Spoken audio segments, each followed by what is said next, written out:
Hello दोस्तों, मैं Yash Sharma CMI का एजुकेटर हमारे YouTube channel career making institute पर आपका स्वागत करता हूं। आज हम इतिहास विषय से संबंधित एक नई वीडियो लेकर आए हैं।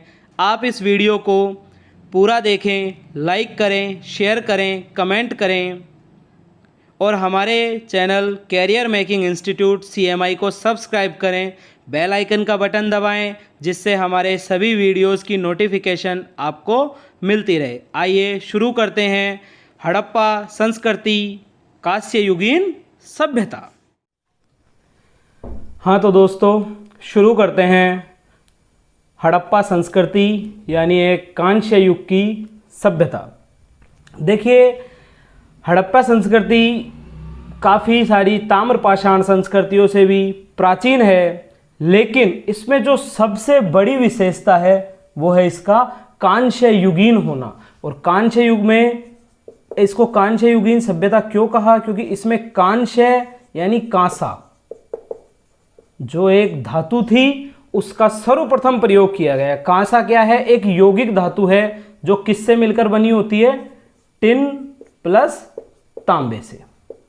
अब चूंकि आप सब जानते हैं कि तांबा का प्रयोग काफी समय पहले शुरू हो गया था, लेकिन तांबा क्या है? एक थोड़ी नरम धातु होती है।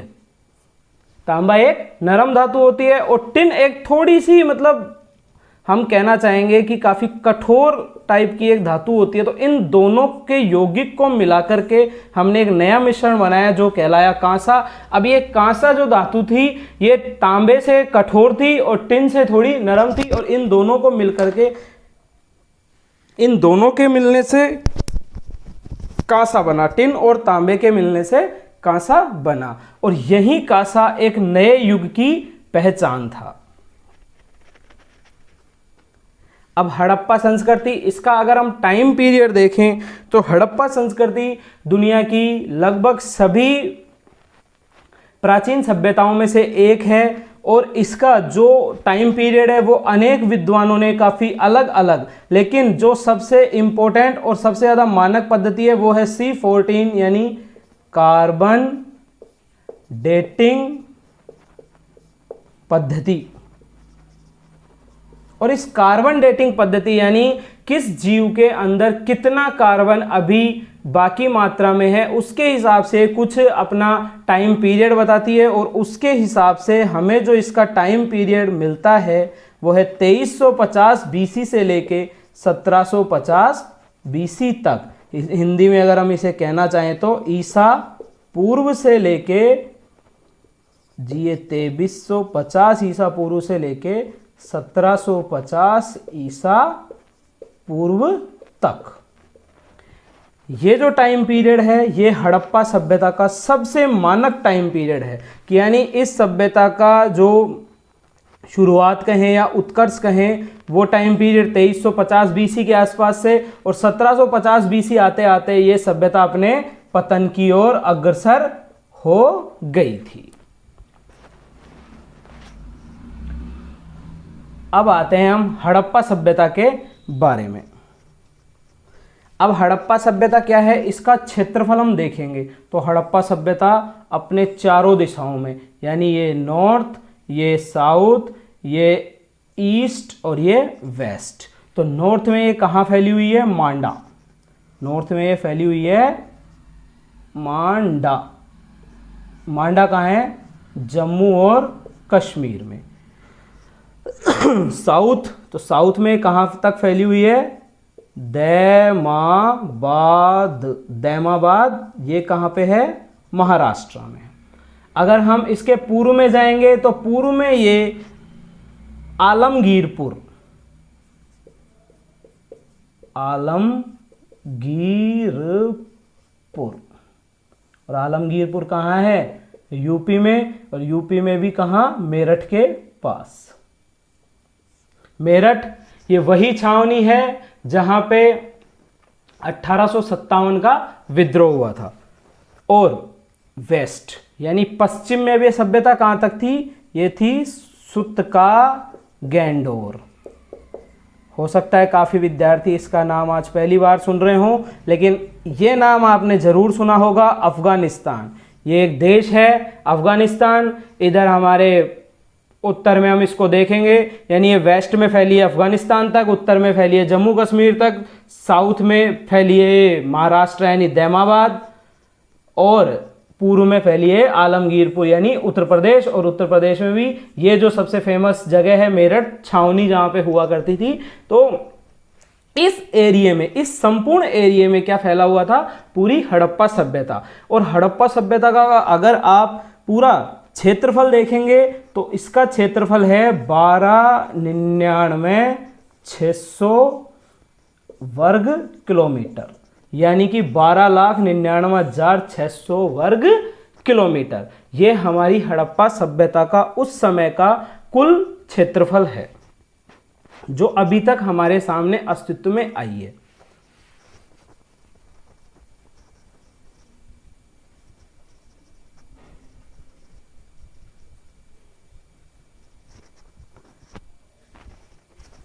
अब हम हड़प्पा सभ्यता की बात कर रहे हैं, तो हड़प्पा सभ्यता के साथ साथ अगर हम देखें तो इसकी जो समकक्ष की सभ्यताएं थी वो दो सभ्यताएं थी।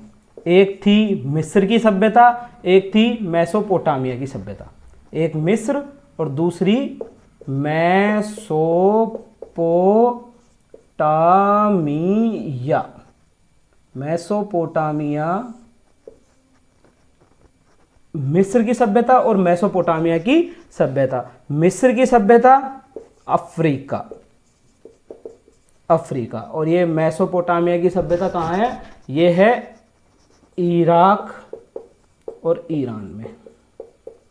ठीक है दोस्तों, मिस्र की सभ्यता अफ्रीका देश में है, और अफ्रीका में ये कौन सी नदी के किनारे फैली है? नील नदी। मिस्र की सभ्यता को किसका वरदान कहा जाता है? नील का वरदान।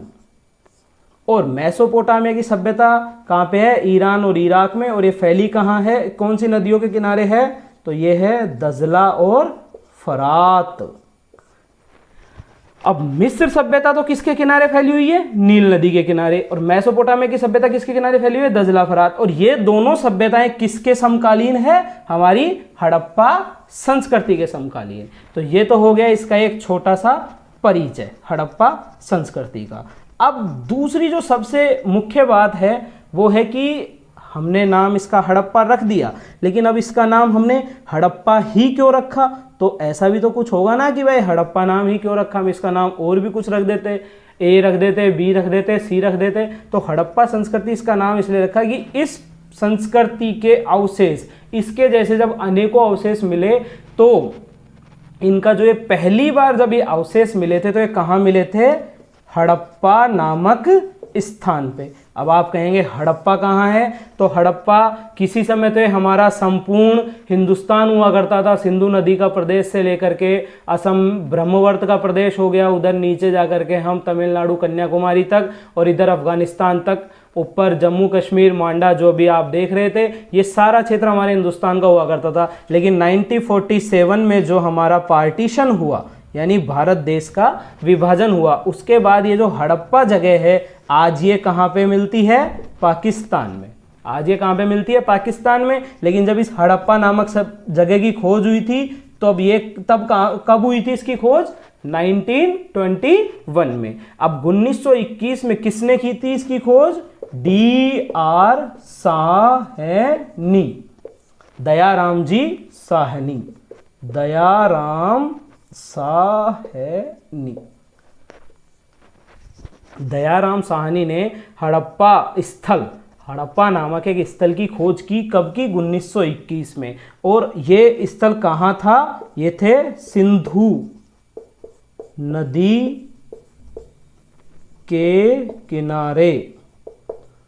ये सिंधु नदी के किनारे ये स्थल थे, इसलिए इसको हमने हड़प्पा स्थान पे मिलने के कारण इसको हमने हड़प्पा सभ्यता कहा। और साथ में हम इसको कौन सी सभ्यता भी कहते हैं? सिंधु घाटी सभ्यता। तो इसका एक और नाम अब हमारे सामने आ चुका है, वो है सिंधु घाटी सभ्यता। हाँ तो दोस्तों, पहली बात, अभी हम आपको एक छोटी सी चीज और एक अंतर बताना चाहूंगा मैं आपको। सभ्यता और संस्कृति में क्या अंतर है, जो एक बहुत जरूरी सी चीज है कि सभ्यता और संस्कृति के बारे में हम थोड़ा सा जान लें। अब हम यहाँ पे हमने एक चीज लिख रखी है कि हड़प्पा तो संस्कृति और कांस्य युग की सभ्यता। देखिए, हड़प्पा है संस्कृति और कांस्य युग की क्या है, एक सभ्यता। यानी इस जगह पे जो कांस्य युग, कांस्य से संबंधित जो भी हमें कांस्य धातु के औजार मिले हैं वो इस क्षेत्र से मिले हैं। हड़प्पा और सिंधु घाटी के जो सारा क्षेत्र है यहां से मिले हैं। अब इसको हमने नाम दिया हड़प्पा संस्कृति का। संस्कृति क्या होती है कि संस्कृति लोगों का जो एक सामान्य वातावरण होता है वो क्या कहलाता है, संस्कृति। संस्कृति हमेशा एक पूर्वावस्था होती है। संस्कृति क्या होती है, पूर्वावस्था होती है। और संस्कृति जब विकसित होती है, संस्कृति जब विकसित होती है, ये अविकसित अवस्था में है। यानी ये अपने आप में जब एक कल्चर होता है किसी जगह का तो वो मॉडिफाई नहीं होता है। कल्चर कभी भी मॉडिफाई नहीं होता है। तो कल्चर जिस रूप में होता है वो तो वहां की संस्कृति कहलाई। और वो ही चीजें जब मॉडिफाई हो गई तो वो क्या बन गई, सभ्यता बन गई। सभ्यता में जो सबसे इंपॉर्टेंट चीज है वो है कि सभ्यता में एक जरूरी चीज होती है, वो होती है व्यापार। और दूसरी जो जरूरी चीज होती है वो है नगर नियोजन। यानी जहां पे आपको व्यापार मिले, जहां पे आपको नगर मिले, तो ये दोनों मिलकर के क्या कहलाएंगे, सभ्यता कहलाएंगे। और इन दोनों का, नगर और व्यापार का जहां पे अनुपस्थिति हो वो क्या कहलाएगी, संस्कृति कहलाएगी। संस्कृति एक अविकसित या विकासशील अवस्था की होती है, जबकि सभ्यता पूर्ण रूप से विकसित अवस्था होती है। सभ्यता क्या होती है, पूर्ण रूप से विकसित अवस्था होती है। सभ्यता में एक और चीज होती है, वो होती है उद्योग या धंधे।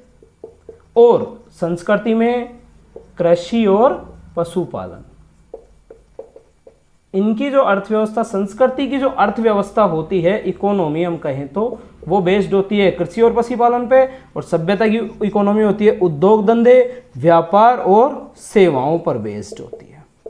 उद्योग धंधे, व्यापार और सेवाओं पर बेस्ड होती है सभ्यता की इकोनॉमी।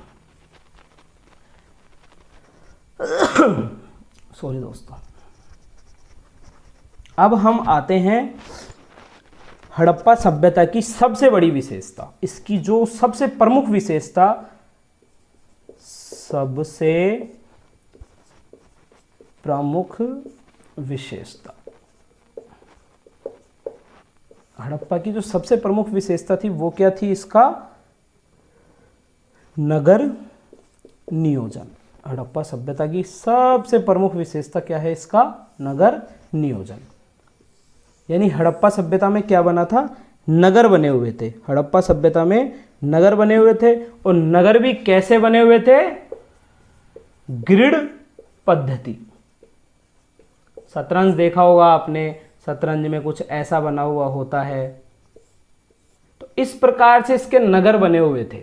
नगर नियोजन कैसा था इसका, ग्रिड सिस्टम पर आधारित था। ये काफी बार पूछा हुआ क्वेश्चन है कि हड़प्पा संस्कृति में जो नगर बने हुए थे वो किस सिस्टम पर आधारित थे, किस श्रेणी पर आधारित थे। तो आंसर क्या होगा, ग्रिड सिस्टम, या फिर हम कह सकते हैं इसको शतरंज सिस्टम या शतरंज जैसी पद्धति। शतरंज जैसी पद्धति, शतरंज जैसी पद्धति पर क्या था, ये बसे हुए थे। अब इसमें जो सबसे प्रमुख स्थल था वो सबसे पहले मिला वो हड़प्पा ही था। तो इसका नगर नियोजन कैसा था, ग्रिड सिस्टम आधारित। अब इस नगर नियोजन में भी एक और मुख्य चीज थी और वो थी इसमें बड़े बड़े क्या थे, बड़े बड़े भवन। बड़े बड़े भवन। अब बड़े बड़े भवन कहाँ कहाँ से मिले हमें, ज्यादातर वो मिले हमें हड़प्पा से। वो मिले हमें कहाँ से, मोहनजोदाड़ो से। जैसे आपने सुना होगा मोहनजोदाड़ो में एक चीज मिलती है, बाकी मैं उसके बारे में आपको आगे डिटेल से बताऊंगा, वो है विशाल स्नानागार। स्नानागार यानी आज का स्विमिंग पूल। ठीक है, मोहनजोदड़ो से हमें क्या मिला? एक विशाल स्नानागार। एक क्या मिला? विशाल ही अन्नागार। विशाल अन्नागार। अन्नागार मतलब आजकल का धान कोठार कह लो, या फिर अपने जो गेहूं रखने की टंकी होती है, ऐसा ही कुछ पहले कमरों में बना करके रखा जाता था अन्न, तो वो क्या कहलाते थे? अन्नागार। यानी बड़े बड़े भवन हमें कहाँ मिले? सबसे पहले हड़प्पा सभ्यता से मिले। और स्थान भी कौन से थे वो? हड़प्पा और मोहनजोदड़ो। अब हम बात करते हैं सबसे पहले मोहनजोदड़ो की। हड़प्पा की हमने बात की, अब हम बात करते हैं मोहनजोदड़ो। एक मूवी भी आई थी कुछ समय पहले श्री ऋतिक रोशन जी की, और यही वो स्थल है मोहनजोदड़ो। अब मोहनजोदड़ो में जो भी मैंने आपको बताया सबसे बड़ी इमारत क्या थी? विशाल स्नानागार। विशाल स्नानागार। अब इस विशाल स्नानागार की सबसे बड़ी विशेषता आप क्या कहेंगे? तो इसकी जो सबसे प्रमुख विशेषता थी वो थी पक्की ईंटों से इसका क्या हुआ था? निर्माण। पक्की ईंटों से ये क्या था? निर्मित था। अब आप कहेंगे यार पक्की ईंटों से निर्मित होना कोई विशेषता नहीं होती, लेकिन आज से लगभग 4,500 साल पहले, लगभग 4,500 साल पहले विशाल स्नानागार, एक काफी बड़ा स्विमिंग पूल, और वो भी कैसा? पक्की ईंटों से निर्मित।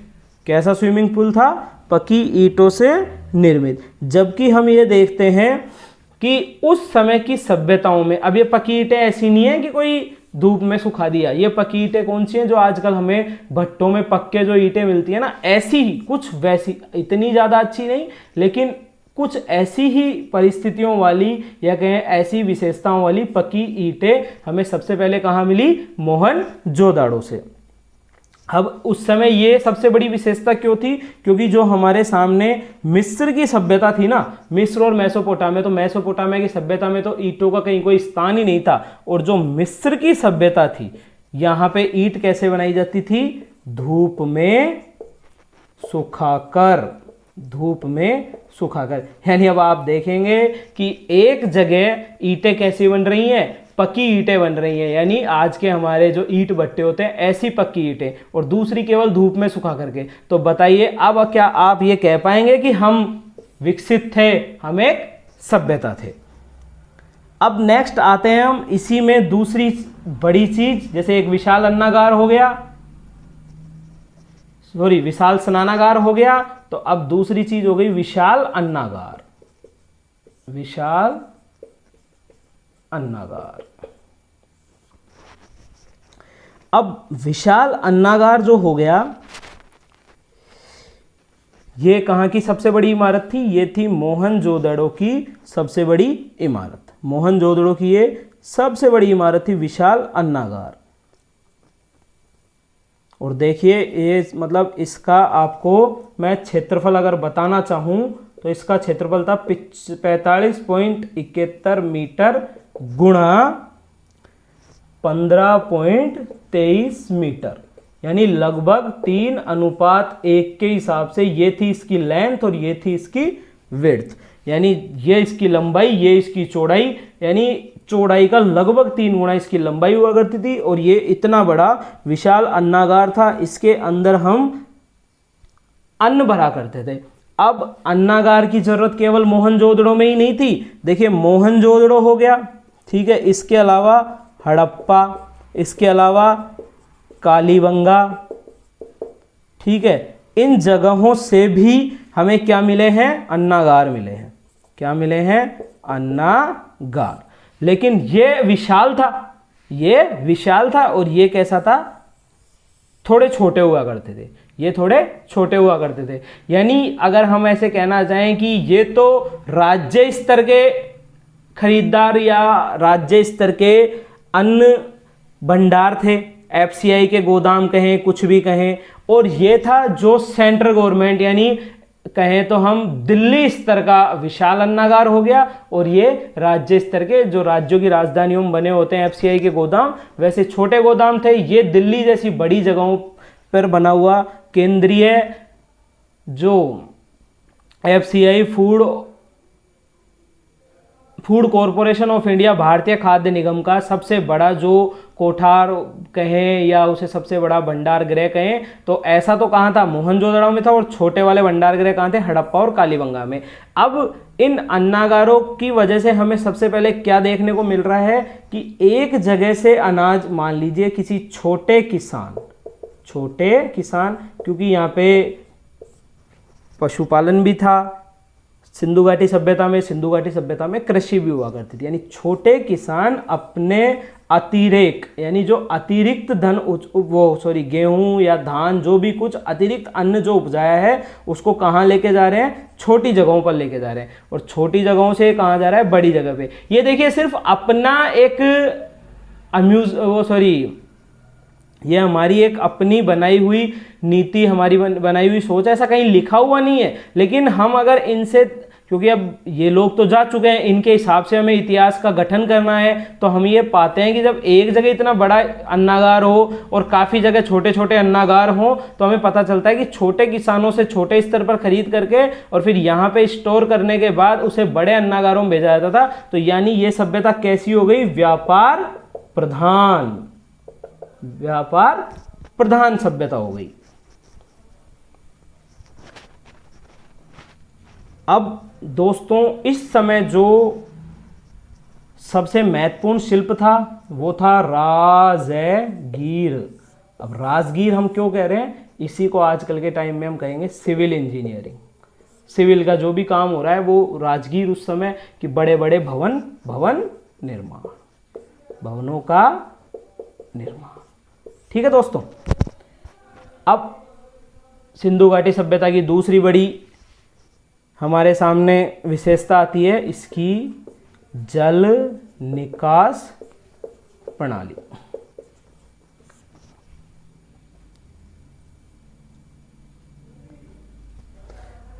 सिंधु घाटी सभ्यता, अब सिंधु घाटी सभ्यता में जो भी इमारतें बनी हुई होती थी, उन इमारतों की जो मुख्य विशेषता थी वो थी इसकी जल निकास प्रणाली, यानी इमारतों का जो जल था वो नालियों के माध्यम से, किसके माध्यम से, नालियों के माध्यम से कहाँ गिरता था, पास के कुओं में। ठीक है, अब नालियां भी कैसी होती थी, उस समय की नालियां कैसी थी, ये ईंट और पत्थर की, और इनकी सबसे बड़ी विशेषता कैसी थी, ढकी हुई। आज भी काफ़ी जगह पे नालियाँ कैसी होती है, खुली होती हैं। अब हम कहते हैं कि आज हम ज़्यादा विकसित है, अरे हमसे 4500 साल पहले के लोग कहीं ज़्यादा विकसित थे, आज के लोग हम कम विकसित हैं। ये उस समय के जब इतने ज़्यादा हम सभ्य थे, पता नहीं आज की सभ्यता हमारी क्या इनसे कभी विकसित हुई है, अभी हम ऐसा कह नहीं पाते हैं।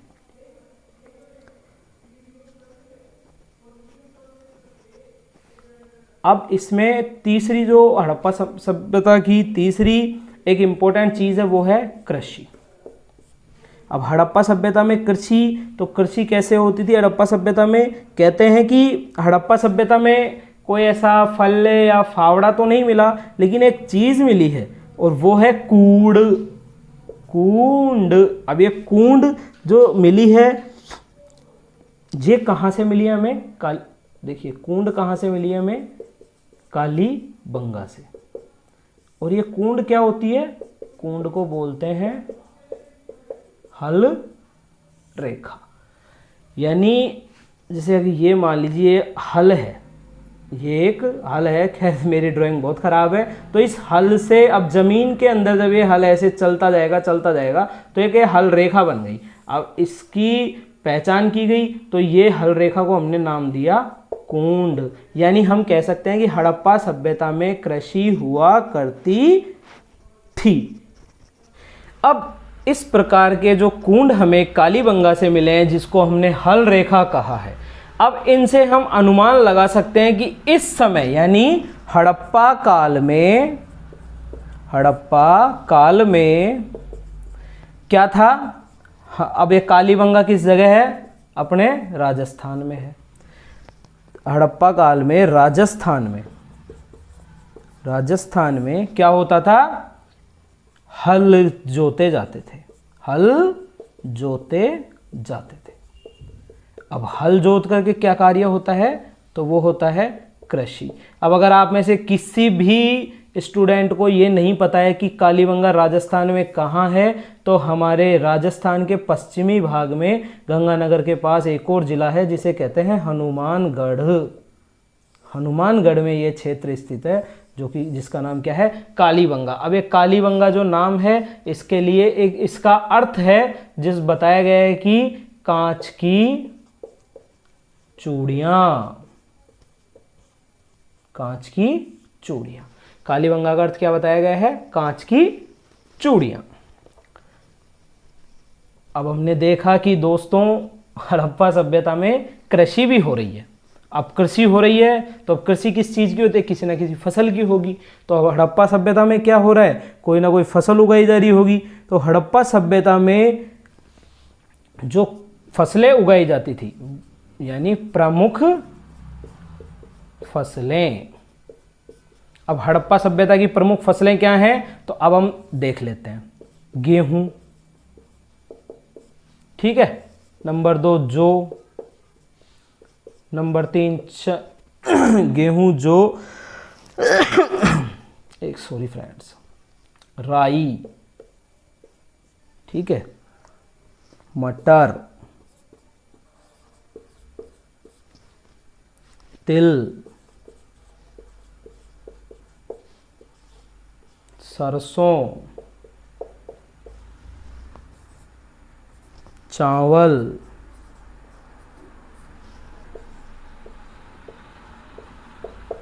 कपास,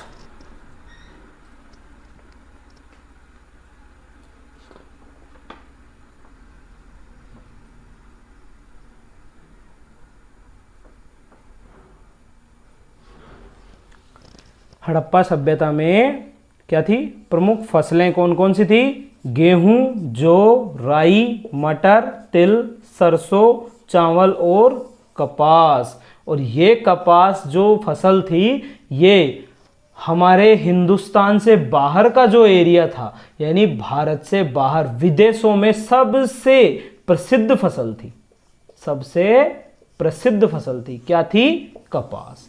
अब कपास कैसे प्रसिद्ध हो जाएगी, तो कपास इसलिए प्रसिद्ध थी कि जो बाहर की सभ्यताएं थी, यानी जो हमारे बाहर की सभ्यताएं थी, यानी हमारे सिंधु घाटी सभ्यता थी एक सभ्यता, मैंने आपको भी बताया कि मिस्र की सभ्यता, मेसोपोटामिया की सभ्यता, ऐसे ही यूनान की सभ्यता भी होती है, रोम की भी होती है, चाइना की भी होती है, काफ़ी सारी सभ्यताएं हैं। तो जो यूनान सभ्यता वाले लोग थे, वो इस कपास के उत्पादन का श्रेय किसको देते थे, इस सिंधु घाटी सभ्यता के लोगों को। यानी ये कपास सबसे पहले कहाँ पैदा हुआ था, तो ये हुआ था सिंधु प्रदेश में।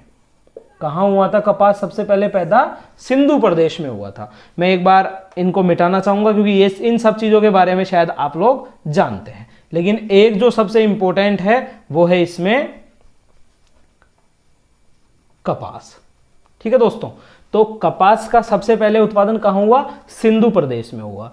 अब कपास को यूनानियों ने, जो यूनानी सभ्यता के लोग थे, यानी यूनानी जो लोग थे, इस कपास को क्या कहते थे, सिंडन। अब आप कहेंगे भाई कपास का नाम सिंडन, तो अब आप जानते हैं कि अंग्रेज, अगर जो अंग्रेज होते हैं या फिर हमारे लिए क्या है कि यूनानी कैसे हैं, यूरोपियंस हैं, तो यूरोपियंस अब कपास को कपास ना बोल के सिंधु अन्न बोलते थे कि सिंधु में जो अन्न पैदा हो रहा है वो क्या कह रहा है, ये कपास कह रहा है। तो अब उनको उनके जो एसेंट बोला जाता है ना, उससे ये सिंधुअन बोल के क्या बन गया, सिंडन बन गया। तो इस सिंडन, तो उन्होंने कपास का नाम क्या दे दिया, सिंडन नाम दे दिया। तो यूनानियों ने कपास को क्या कहा है दोस्तों, सिंडन कहा है। और हमें जो सबसे इंपॉर्टेंट चीज याद रखनी है इस कपास के बारे में कि इस कपास का सर्वप्रथम उत्पादन किस क्षेत्र में हुआ, तो ये सिंधु घाटी क्षेत्र में इस कपास का सबसे पहले उत्पादन हुआ। और ये सिंडन जो शब्द है वो कहां से बना है, हमारे सिंधु से बना है दोस्तों। जी दोस्तों, अब फसलें हो गई, फसलों के बाद जो दूसरी एक इंपॉर्टेंट चीज होती है अर्थव्यवस्था की, कृषि हो गई। कृषि के साथ अर्थव्यवस्था की मुख्य चीज क्या होती है, पशु पालन। किसी भी सभ्यता की एक महत्वपूर्ण किसी भी सभ्यता में एक महत्वपूर्ण आर्थिक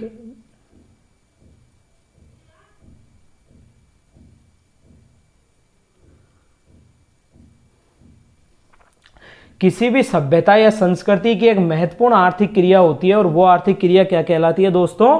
पशुपालन। अब सिंधु घाटी सभ्यता के लोग कौन कौन से पशु पालते थे? अब पशु कौन कौन से पालते थे तो उनमें मुख्य पशु कौन कौन से जिनको वो पालते थे, यानी पालतू पशु उनके पास क्या क्या थे? बैल था, गाय थी दोस्तों, इसके अलावा आजकल हमारा दुधारू पशु भैंस है, बकरी हुआ करती थी, भेड़ और एक सूअर। ये सब उनके पालतू पशु थे। ठीक है दोस्तों, इनके अलावा बैल को आप जानते हैं, गाय भी आप जानते हैं, भैंस भी आप जानते हैं, बकरी, भेड़ जिससे हमें ऊन मिलती है, बकरी एक हमारा छोटा जानवर होता है और काफ़ी सारी आपने देख रखी होंगी। सूअर के बारे में भी आप जानते हैं। इसके अलावा एक जो सिंधु घाटी सभ्यता से भी पहले की संस्कृतियों में, पाषाणकालीन संस्कृतियों में भी जो पालतू पशु था वो यहाँ भी था। क्या था? कुत्ता भी था, और कुत्ते के साथ साथ बिल्ली भी पाली जाती थी। तो ये इनके पालतू पशु थे। जी दोस्तों, अब ये जो बैल है, देखिए सिंधु घाटी सभ्यता की एक बहुत ही महत्वपूर्ण पहचान है ये बैल। अब बैल है, ये बैल कैसा था? सांड जैसा बैल था। देखिए बैल था जो क्या था? सांड। अब ये सांड कौन सा था? तो दोस्तों ये था कुबड़ वाला सांड। कुबड़ वाला सांड था दोस्तों ये। अब ये कुबड़ वाला सांड सर्वप्रिय था। कैसा था? सर्वप्रिय, यानी इस पूरी सभ्यता में सर्वाधिक जो प्रिय कोई पशु था वो था कुबड़ वाला सांड। सबसे ज्यादा इंपॉर्टेंट और सर्वाधिक प्रिय पशु था, मतलब पूरी सभ्यता के लोगों में सर्वाधिक फेमस है ये कुबड़ वाला सांड। क्योंकि इस कुबड़ वाले सांड के अंकन यहाँ की मोहरों पे, जो मैं अभी आगे आपको व्यापार वाणिज्य के बारे में जब बताऊंगा तो उसमें बताऊंगा कि कुबड़ वाले सांड का अंकन वहाँ की मोहरों पे भी हुआ है। अब कुछ लोग कहते हैं, काफ़ी बार हमारे यूपीएससी यानी जो आईएएस का एग्ज़ाम होता है उसमें भी आया है कि क्या सिंधु घाटी सभ्यता के लोग घोड़े से परिचित थे या नहीं थे। तो मैं आपको एक प्रमाणिक पुस्तक NCERT के हवाले से ये बात बताना चाहता हूँ कि घोड़ा जो था उसका अस्तित्व तो सिंधु घाटी सभ्यता में मित्रों पाया जाता है। और ये कहाँ से मिलता है? अस्तित्व के संकेत हमें कहां से मिले हैं? मोहनजोदाड़ो और लोथल। मोहनजोदाड़ो प्लस लोथल, ये दो जगह ऐसी हैं जहां से हमें क्या मिली है? घोड़े के औचित्य मिले हैं, यानी घोड़े के हमें संकेत मिले हैं कि यहां से घोड़ा मिलता है। अब ये हमें कैसे मिलता है, कि कैसे पता चलेगा कि इन दोनों जगह से? तो हमें वहां से क्या मिला है? वहां से एक मृण मूर्ति मिली है। जो हमारी टेराकोटा की जो मूर्तियां होती हैं उसे मिट्टी मूर्तियां या मृण मूर्तियां कहते हैं। तो ऐसी मूर्ति कहां से मिली है घोड़े की? मोहनजोदड़ो और लोथल से। और एक ये स्पेशल नोट आप डाल के देख लें दोस्तों कि ये इस घोड़े से, सॉरी मैं यहाँ लिखना भूल गया, घोड़े से एनसीईआरटी में कहा गया है कि घोड़े से, एनसीईआरटी में दे रखा है, घोड़े से हड़प्पा सभ्यता के लोग क्या थे? परिचित तो थे, परिचित थे, परंतु घोड़ा वहां पे बहुत ज्यादा उपयोगी पशु नहीं था। एनसीईआरटी ने साफ साफ लिख रखा है कि घोड़े से हड़प्पा सभ्यता के लोग परिचित थे, लेकिन घोड़ा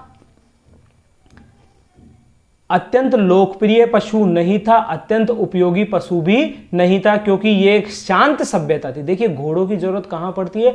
घोड़ों की जरूरत हमें सबसे ज्यादा पड़ती है जब हम कोई युद्ध करेंगे। सर्वाधिक उपयोगी अगर घोड़ा कहीं है तो वो है युद्ध के समय में। लेकिन अब आपने देखा होगा कि हड़प्पा सभ्यता है एक शांति प्रिय सभ्यता थी। कैसी थी? शांति प्रिय।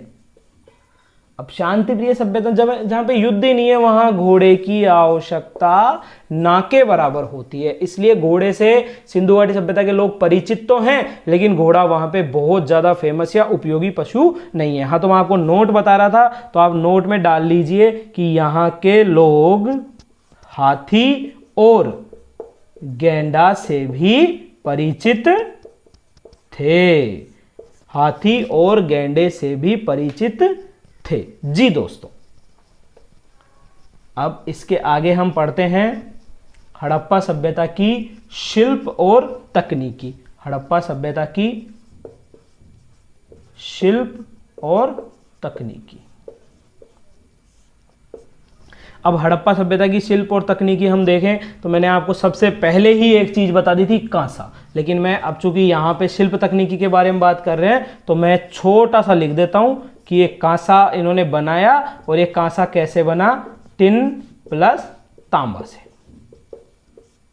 अब आप कहेंगे कि हड़प्पाई क्षेत्रों में तांबा नहीं मिलता है, हड़प्पाई क्षेत्रों में टिन भी नहीं मिलता है, तो हड़प्पा सभ्यता वाले लोग, चूंकि ताम्र संस्कृतियां हड़प्पा सभ्यता से पहले भी थी, हड़प्पा सभ्यता के बाद भी थी, तो ताम्र संस्कृति, अब तांबा कहां से उठाया इन्होंने गणेश्वर, जो कांतड़ी नदी सीकर में है, कांतड़ी नदी के किनारे गणेश्वर सभ्यता, गणेश्वर संस्कृति है, वहां से आहड़ जो हमारी नदी है उसके पास में है ये गणेश्वर संस्कृति, तो वहां से इन्होंने खेतड़ी की खानों से, दोस्तों खेतड़ी की खानों से इन्होंने क्या मंगा लिया?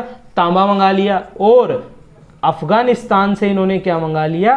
टिन मंगा लिया। और इन दोनों को मिला करके उन्होंने अपनी जो भी उनके पास उस समय की तकनीकी भट्टी में गलाया हो, कुछ भी किया हो, इन दोनों को मिला करके इन्होंने क्या तैयार कर दिया? कांसा तैयार कर दिया। ये इनकी तकनीकी का प्रथम पहलू था।